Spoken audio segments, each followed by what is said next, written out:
Advocates for workers are trying to beef up enforcement in Massachusetts against wage theft. This follows a report showing the problem's widespread, especially in the building trades. To tell us about the campaign is our guest from Community Labor United, the senior organizer, Philip Reason. Thanks very much for being with us, Philip. Thanks for having me, Chris. First of all, I mentioned the building trades, but we're talking about that and maybe some other kinds of work as well. Yeah, we're talking about hospitality, we're talking about retail. There are several different industries that these multi-layered subcontracting, outsourcing outfits. Well, and I know in the building trades, we hear a lot about all these different levels of contractors, general and subcontractors. Yeah. And how does that make things easier for the contractors to cheat? Yeah, right. Good question. So because through the multi-layered levels of contracting, it insulates employers from having to pay workers' comp, get insurance, and through the labor laws that once they have layered out the subcontracting, then the law doesn't protect, they're not obligated to provide these insurance to the worker.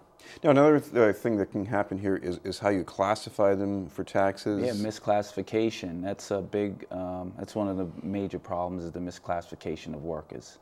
So when they misclassify as independent contractors, again, they don't have to pay workers' comp, provide health insurance, because as an independent contractor, that's something you're supposed to do. And we're talking about calling these individuals contractors, and of course they're not independent, because I imagine these are people who are supposed to show up at a certain time and do what someone else is telling them to do. What about proving that you've been having your wages skimmed? I mean, how do you do that? I mean, you can keep a notebook yourself, but you know, your boss can say, no, those figures aren't right. We have another notebook. Yeah, that's, you know, and that's another challenge. What workers do, they go through the Attorney General's office, file a complaint. What the House Bill 1748 aims to do is to allow workers to have more enforcement in terms of they can file a civil suit directly independently without going through the AG's office. How would that make things better for the workers? Well, it gives them a direct tool to for enforcement, and for the laws, it gives them a direct tool to recovering some of the wages that they were lost.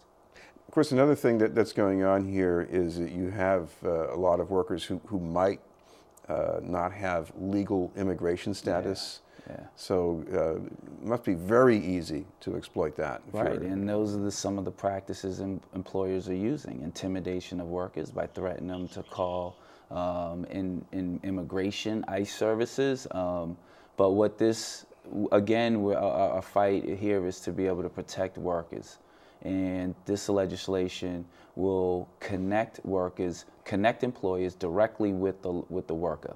Well, I guess there maybe are two goals here: to protect the workers who are most vulnerable to this kind of exploitation. Yeah. But I guess you're also trying to make sure that contractors are honest and that they hire the kind of people they consider they consider these people valuable enough to treat them right. Exactly. We hope that what we have is high road employers to practice.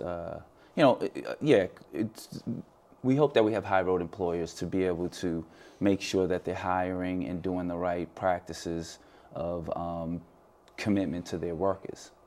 What about the other groups that are supporting this? Can you tell me anything about there's a coalition that's backing this legislation? So a coalition, Community Labor United, is a coalition of groups of trade unions, SCIU, 32BJ, the Carpenters, MassCosh. We have immigration, worker centers, Chelsea Collaborative, International, the Painters Union, the Greater Boston Labor Council, Chinese Progressive Association. So it's a host of trade organizations and community groups. So how do you feel when you see the information about the kind of abuse that's going on here, and at the same time there's an economic boom, construction, hospitality? I mean, people are making tons of money in these fields. And I think people will point to that the economy's getting better, but it's not getting better for the working class family. Workers do these multi-layered contracting practices. Workers are getting cheated out of their wages, or they're not even getting their wages at all.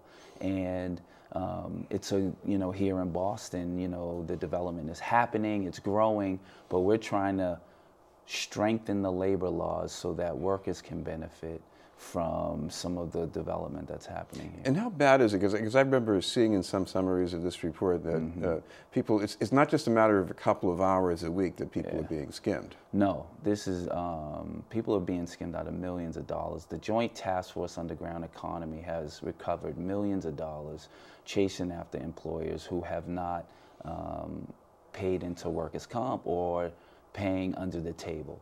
And, in our report, we show that they have recovered millions of dollars going after these employers.